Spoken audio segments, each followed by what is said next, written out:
అవనిని ఎవరైనా సరే కళ్ళకద్దుకుని ఉద్యోగంలోకి తీసుకుంటారు, అందులో డౌటే లేదు.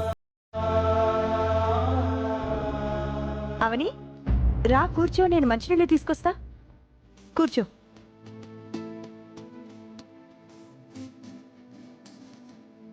ఉద్యోగం దొరికిందా అవని? తెలిసిన వాళ్ళందరికీ చెప్పాను. అలాగే 4 కంపెనీలకు ఇంటర్వ్యూలకు వెళ్ళాను. అంతా పాజిటివ్గానే ఉంది బావా.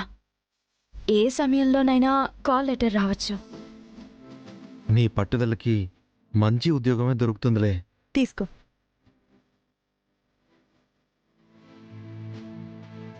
అక్కింట్లో కూడా ఊరికే తిని కూర్చోవడం నీకు ఇష్టం ఉండదు.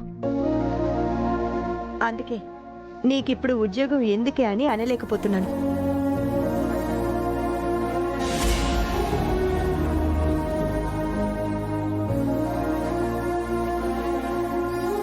మీరిప్పుడిప్పుడే కోలుకుంటున్నారు. అది కాక సౌమ్యకి ముందు ముందు మీరు ఖర్చు పెట్టవలసినవి చాలా ఉన్నాయి.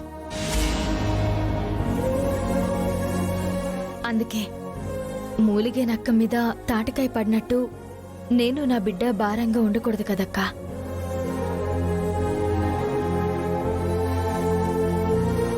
సరే, నేను కాఫీ తీసుకొస్తాను, నువ్వు వెళ్ళి కాళ్ళు చేతులు కడుక్కుని రాపో. వచ్చేసావా? రారా. అక్షయ, నా బంగారు తల్లి, బ్యాగిటివ్వు. మొత్తం తినేసావు కదా?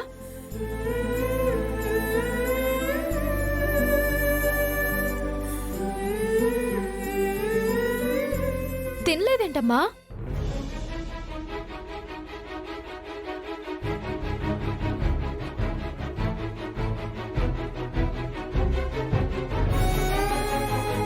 బాక్స్ ఖాళీగా ఉండి కడుపు నిండుగా ఉండాలి. బాక్స్ నిండుగా ఉంచి కడుపు ఖాళీగా ఎందుకుంచావమ్మా?